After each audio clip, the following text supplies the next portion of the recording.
Nick, you may be wondering, where in the world is Marissa?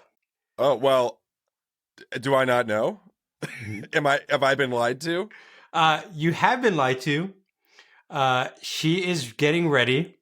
We here at Full Focus are developing a personal dating profile for her, Mm, and we're doing a yeah, little bachelorette it's about side time. thing for her. It's about So time. we're making things happen. We're making moves.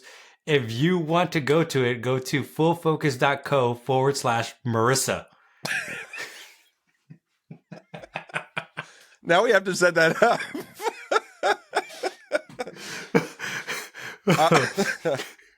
Okay, so obviously, if you haven't noticed, and it's the first thing you've done today is, of course, turned on Focus on This. It is April 1st if this episode comes out.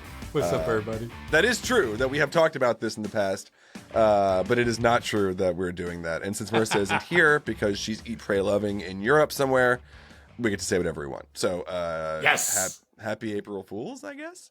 Yeah. But today, Mainly for her when she listens to this on April 1st. She's like, you guys did not do that. I'm like, yeah, we did. Well, this is what happens when the chief marketing officer or whatever goes away. we do whatever we want. Exactly. I did think today might be kind of fun. I told Ken not to look at the info on this script. Perfect. Which is great.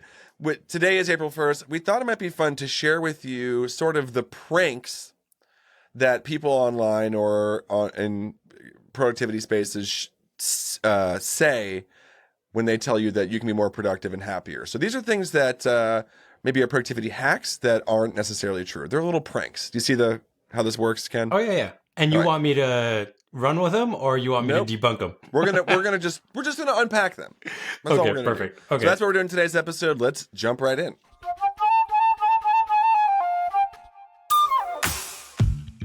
Welcome to another episode of Focus on This, the most productive podcast on the internet. April Fools! Keep going. On Keep the going. internet, so you can banish distractions, get the right stuff done, and finally start loving Mondays. I'm Ken Freire here with Nick, our producer. What's up, Nick? What's up? We're here. It is April 1st. Every year, I'm going to go behind the curtains in like February. And I wasn't alone this year, but every year in February I go, guys, we got to do something for April 1st. We did it successfully one time, like 4 years ago, maybe even more. And this year, we sort of did it, but we're here. We're here. We did it. A few years ago, we released the Full Focus Glove, and now we're releasing, what we call it, Marissa. What would be a fun name for that dating thing for Marissa? Focus on Marissa. Ooh. Hey. There it is. That's it. Look at that branding. Look at that. That's what I'm Ken. talking about. All right. Let's not waste any more time. Let's just sort of get into some of these things. So these are things that I just have sort of several lists that I'm kind of referencing here. Yeah. These are things that we are told will make us more productive, and therefore would make us happier, but maybe not. And so I'm going to share them with you, Ken. We're going to talk about what we think about what these are. So for starters, we've all heard this before. You got to work hard, right? We're famous for saying that around here. You got to go hard. Go hard. One of the things is that working longer makes you more accomplished. It seems logical, right? If I work 4 hours, I get 4 hours worth of work done. If I work 8 hours, I get 8 hours worth of work done. But why might this not be true? Because most people are not taking into consideration energy management. Like just because you add more work doesn't mean that you'll produce more impact. You might be more tired by the end of the day, right? Like, Sure. So it's silly to do that. And here's the downside. People might be like, well, I'll just take more energy drinks. I'll drink more coffee. I'll do some of that stuff. Sure. Well, awesome. Short term, that's great. But long term, what's going to happen is you're going to mess up your whole health and you're going to ruin your productivity in the long term. That's what I We would have say. not talked about this for a while, but Full Focus does not run on a 40-hour week. No. You think they would, or so there's something underpinning that. Yeah. So we would say we typically our ideal is 6 hours, right? And sometimes we'll have to hit the 40-hour weeks, right? Sometimes I've worked a little bit more, but overall we're trying to hit that like 6 to 8 hours. Like that's the sweet spot, because we have found that like with research that after 6 hours, people are like not really that productive. They're just doing a bunch of busy work. I remember it, back in like 2013, I was sitting having frozen custard with some friends, and I went, if I told you that you could work 4 days a week instead of 5, would you produce any less work? And literally everybody was like, oh no, I'd be totally, nothing would change. And I think that's intuitively true for all of us. You go, yeah, if I knew that I just didn't work tomorrow, I would get all my stuff done today, and it would be great. So there is something there. And I know that people listening to this show might know that, but it is important to remember. Maybe the solution to your problem isn't working more hours, but it is being more targeted in how you use the hours that you have. That's a problem for me. Oh, 100%. Especially for those who are business owners who feel like they have to work 24/7, right? Or like, Nick, you got several podcasts that you're running. Yes. So you're always on, and then we're always texting you. I'm sure I'm not the only one that's texting you. But when he's texting, it's never work related. It's always something from Instagram. It's true. I'm trying to build our relationship, Nick. Sure. Okay, so that's number one. So number one, working longer hours leads to being more accomplished. Now, number two, the busier you are, the more productive you are. And I chose this because this is something that I'm finding in my own life. This is like maybe the number one struggle that I'm having right now. The busier you are, the more productive you are. So let's look at your calendar, and you go, I got a meeting at 9, got a meeting at 10, got a meeting at 11. Then these next 2 hours, I'm editing this. These next 2 hours, I'm doing that. Whatever. I look at my calendar, it's packed. But that almost never works out for me. Yeah. No. Neither for me. No. Because I'm getting old, or maybe whatever. It turns out that you need rest. Even if I say I'm working 6-7 hours today, if I pack everything in there, I'm so exhausted that by the end of I might be able to do that for a day or two. Yeah. But like by Wednesday, Thursday, I'm just like staring at my screen, like, someone please save me from myself. And what's interesting, nobody asked, but I'll share it anyway, is that I have very deliberately in 2024 blocked out more of my time, because we talk about that all the time on your calendar. Put what you're going to work on in these things. And I do find that's helpful. But what I didn't account for was that I cannot go block after block after block, because then by the end of the week, I'm really behind. Like I end up further behind than I think I would be. Yeah, I have found that I can knock out the 6 hours, go. But the thing that it affects is then my family. Yeah. Because by the time I'm done, I'm so wiped that I was like, I need like an hour to myself. And then that hour turns into 3 hours. And then it's just like, can no one just talk to me? Because I've been going nonstop. Yeah. And your children come in the room and they sing Cats in the Cradle to you. Exactly. Like, can you throw the ball, Dad? And you're like, not now. Yeah. I will say that our culture has a hard time differentiating between busyness and productivity. Because we feel like busyness makes us productive. Like I have to be doing something so that people can see that I am accomplishing things. Yeah. And you internally feel like you are accomplishing things. Oh, like we don't like stillness. When I was a kid, all I wanted, maybe I'm broken. All I wanted was to have meetings, right? You know what I'm talking about? Like when I was a kid, I wanted lots of keys. Keys are important. I wanted to go to meetings. So I have a meeting today or whatever. And I'm talking about even in high school and college, you'd be like, oh, I have to go to a meeting. Now I would commit crimes to avoid having to go to another meeting if I didn't have to. So I hear you. Yeah. I used to feel the same way about traveling.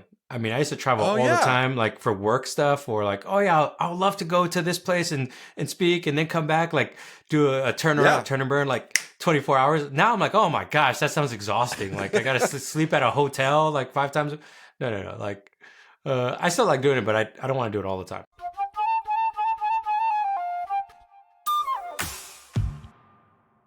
Okay. So that was the busier you are, the more productive you are. That's a prank. That's a little prank that they're playing on you. I don't know who the they is. I mean, I do, but we don't have to talk about that right now. Dang, I was about to blow someone up. I'm like, oh. But okay, this one's very interesting. So sometimes you'll be told, if you want to have, let's say, the perfect event or the perfect product launch, the perfect whatever, you've got to have the perfect plan. When I say that, does that mean anything to you, Ken? Dude, I get so overwhelmed by that as a recovering perfectionist Yeah. because I always want things perfect, but you can never have anything perfect in this world. Like, name one thing that's like perfectly set in stone. Like, there's Sure. always something. This smile, Ken. It's 98%, Nick. 98. Oh, You're making it. Yeah, but a study published in the Harvard Business Review says that adaptive execution, being able to change and adjust your plans, is actually a better predictor of success than a meticulously planned execution. You know what I'm saying? Nothing works out the way you're going to want. And if you're me and if you're Ken, I can plan forever. Oh, like 100%. It's like, here we go. Oh, once I'm done planning, I will launch this thing, whether it's a podcast or a product or whatever. And planning isn't doing.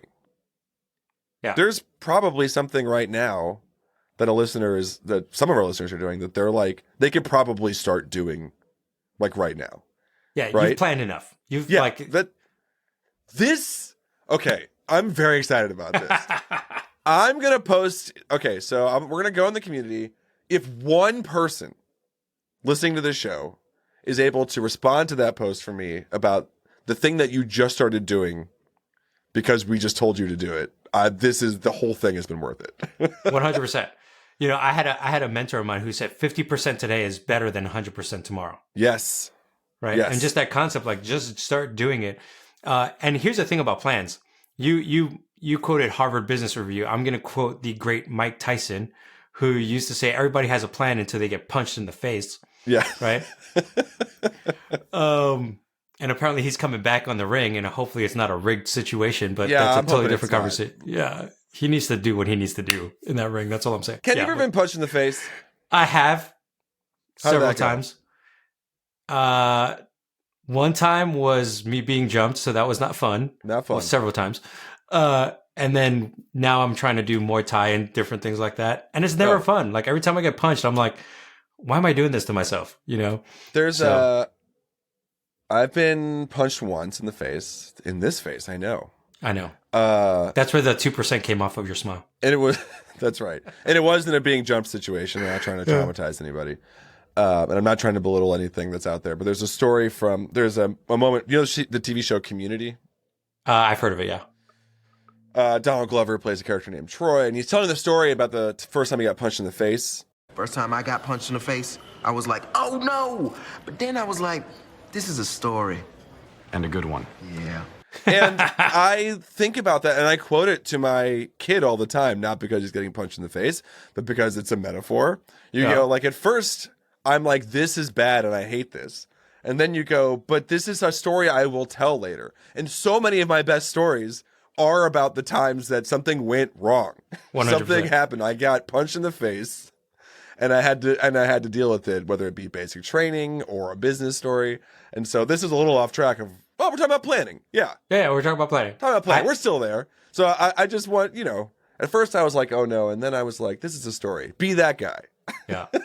Well, and here's what I would say about planning is that, the reason I quoted Mike Tyson is that we have these great plans that we develop in theory, but when you start actually implementing or action steps, you start to quickly realize how much you do have to adjust.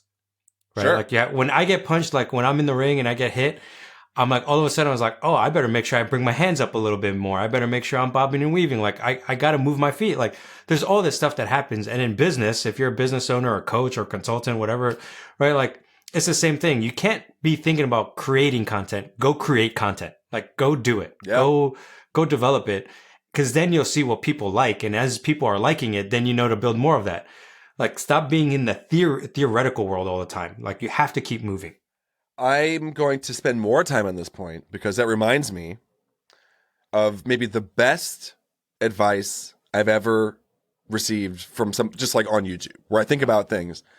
It was from Ira Glass, who podcast listeners will know is the host of This American Life, and it was this video on some defunct cable channel. I don't know. I saw it on YouTube years ago, like 10, 12 years ago. And it's something that he talks about the gap. And he goes, when you like love something, so let's just use podcasting, for example. So I love podcasts. Grew up in high school listening to pre-podcast public radio stuff. And he talks about when you love something, and that's the reason that you get into it, because you love it. But because you love it, when you start making your own thing, you recognize the thing you're making isn't that good, right? It's because it's your passion for the thing. Once you start doing it, you realize there's all these things that you don't know how to do. And he calls that the gap. He goes like, you've got to figure out a way to cross the gap between where you are and what you know is good. And he goes, most people quit. Most people quit because they don't want to do that thing. But if you can figure that out and know that this is part of the process, you're going to find success. And it's so important to me all the time. The work I do now is so much better than the work I did 10 years ago. And so it's just, you got to cross the gap. And in fact, recognition of the gap is indication that you could be good at it. Ooh. You know what I'm saying? If you don't realize the thing that you're starting to make isn't good, you'll never get there. But if you go, I'm bad at this. Yeah. Then you've got what it takes to get there.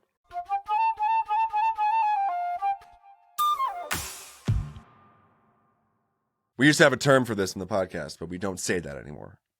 We don't say it anymore, Ken. We're not going to talk about putting on equipment to go under the surface of the water to go deep on something. We're not going to do it. I'm not going to talk about it.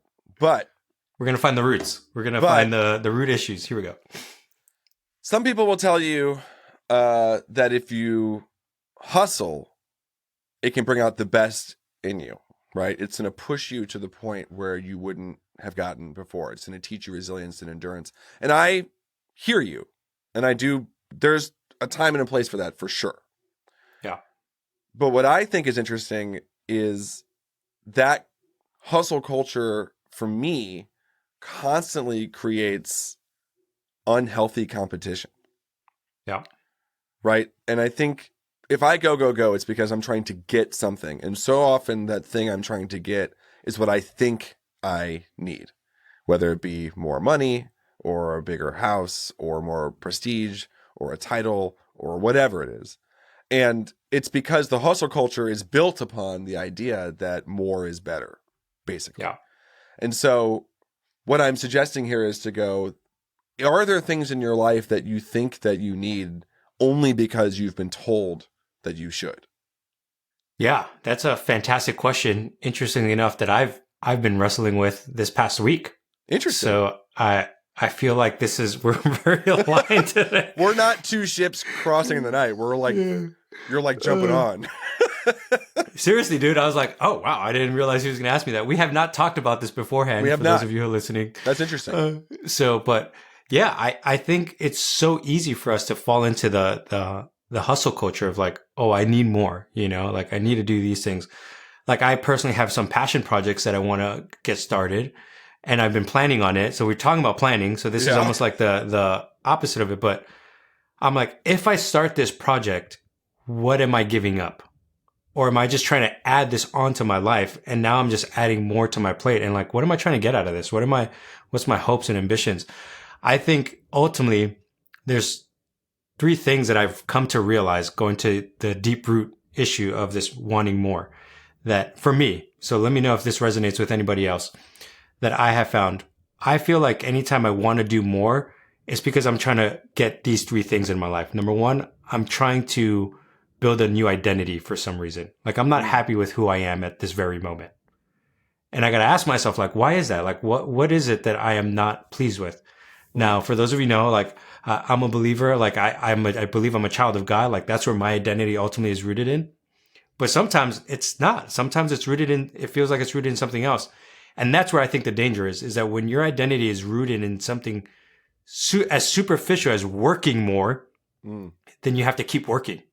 If your identity is rooted in accomplishing something, when you're not accomplishing, you have to keep going to do more. So you have to find your identity rooted in something outside of accomplishments, right?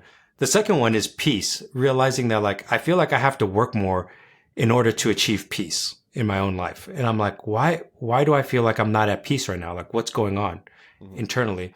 And then the last one is just comfort. I feel like if I work more now, then I could break and take a pause later and be stress free. Sure. But the lie behind that, we all know it, is that like, no, once you keep working more, you feel like you have to work more and more. There's always more at the end of the tunnel. So anyways, that's like me personally, the three things that genuinely this past week I've been wrestling through and processing in my own life and just saying, okay, well, how do I stop now?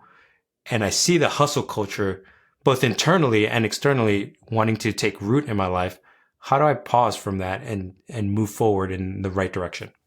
I love all that. And I think it's so funny that you're in that, not funny, like, haha, you're in this space, but that we're thinking about the same things. I mean, have I ever in my entire life said I have enough? Ever? Have I ever said that? Have I ever felt that literally for any second in my life? Probably not. And I look around and I go, I have so much. It's like insane. It is an insane, when you really combine those two ideas, you're going like, at any other time on the history of the planet, almost any other location on the planet, I'm like a king.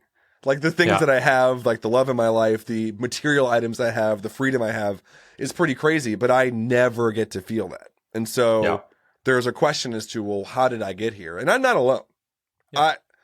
I'm sure that most, and sadly that most of the audience, if you were to ask yourself, when have I ever felt like I have enough?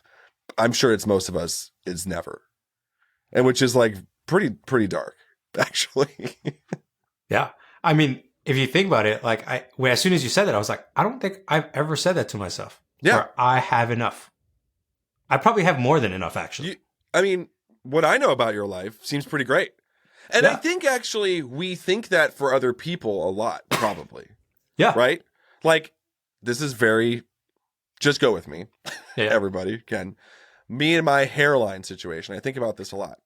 There is nothing wrong with losing your hair at all. In fact, it's a privilege to make it to an age where you can. Same with growing gray, right? These are not givens that you're going to make it to be that age if that's what your body's doing.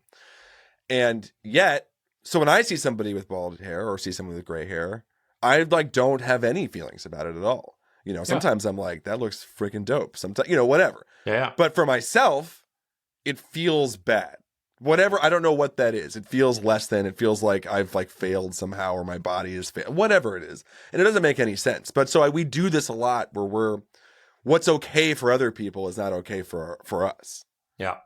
Well, and this goes back to the identity issue that I was talking about. Like this, so this is how it played out with me. I'm going to get a little vulnerable here. The other day, I went to a doctor's. I wasn't feeling well, and they're like, basically, all the things that you're dealing with is because of stress.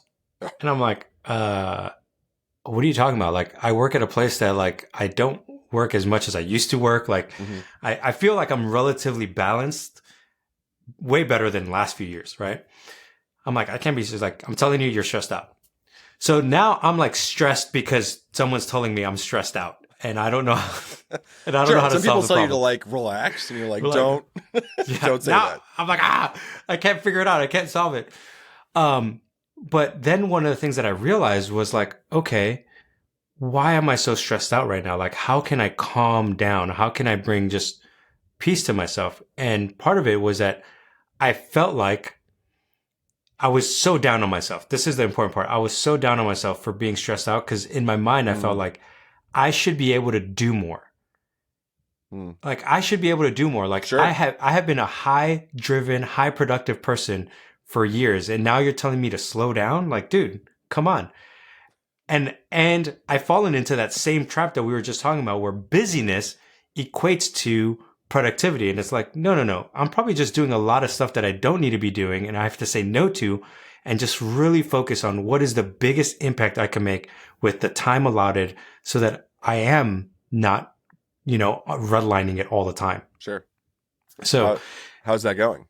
This has all happened since Monday. So I'm still in the process phase. We're recording this on a Wednesday. So This is 3 days of processing, but I think I'm just going back to my identity. Like, what is it that I am trying to achieve or gain from me working so much? you know, and not just here at work, but like in life, like all the Sure. things that I'm doing. Like, what happens if I slow down? We talk about the power of non-achievement, right? Like, Joel is telling me, hey, go read some fiction books. And I'm like, oh, okay. Like a story? A story? Like, you mean I don't have to learn to like grow in my job or stuff? He's like, yeah, just go read something. And it's like, Wow. you know, so now it's Yeah. like challenging. I'm literally in 3 days of like challenging myself in multiple areas of my life, where I'm like, okay, how can I process this internally, but come out stronger and in the end, come out stronger. And also for myself, feel like I'm not stressed, but I know how to truly be productive and walk with my identity and my peace and my joy is all coming from, for me, at least the Lord, and not from material things that I get. Sure. I you know, that's important hard work. And I think something that I've started to think about is what example do I want to have for my children? Do I want them to live this life for their entire life, that they feel this at all times? The thought of just being able to like sit in a spot and like go, this is, I feel like I'm not like putting off another thing. Yeah. Which is constantly how I feel. Oh, yeah. Yeah, like if I'm going to watch this movie with my kid or whatever, I'm thrilled to do it, but how often I'm like, okay, when this is over, I've got to do X, Y, Z. Oh, yeah. Or okay, tomorrow I'm going to have to move this. How do I get to that place? So that's another thing that I've really been thinking about. Also, psych, we're perfect. You've been pranked. We don't have these feelings. Yeah, this these isn't are not real. my issues. Come on. You have problems? Go hard on them. What's wrong with you?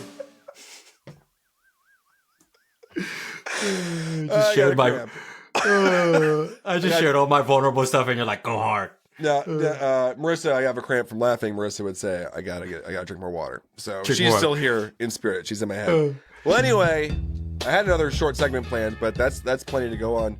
Hopefully, you know, on this April 1st, you're able to spend time and just sort of reflect on what has life pranked you with. Ooh, Yeah. Is that interesting? Ooh. Is that stupid? I don't know. Yeah. I'm crying from that joke, from my own joke. You're so funny. Any final thoughts today? Yeah, I would say that it is always really important to assess, and this is where the weekly preview comes in, to really take stock of where you at in life. Do you have too much going on?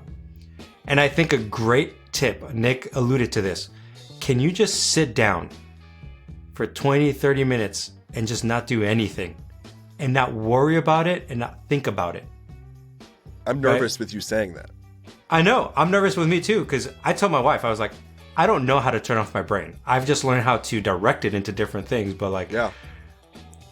This is again part of the processing. I was like, maybe I've always been stressed since a little kid, and I've just never known about it because of the trauma that I've dealt with and all that stuff. I thought I've gotten healing, but hey, you know what? I don't know how to probably just sit there and just chill for 30 minutes, quiet. I also have 4 kids, so I don't have time for that. Sure. But I mean, even just to be with them and chill. Oh yeah, And where I'm not fully go- present. Yeah. Fully present. Yeah. That's real talk. That's like, you know, there are times when I'm just hanging out with them, but my mind is like in 5 different places. Yeah. Or it's a task. It's a task. You're like, exactly. Kids need a parent right now. I'm parenting. Yeah. Once this is done, I will go to the next thing. Yep. So, all right. Well, thanks for going on this strange last minute trip with me. What a fortuitous bit of timing. Let's close it out. Thanks for joining us on Focus on This. This is the most productive podcast on the internet, so please share it with your friends and be sure to join the Full Focus Planner community on Facebook so you can benefit from the creativity and encouragement of people chasing big goals just like you. We'll be here next week with another great episode on fun productivity hacks from our community. Until then, stay focused. Psych, don't. Frank. Is that right? Be distracted all day long. Stop. Yeah, Nick, you messed it up right, at the end. You're ridiculous.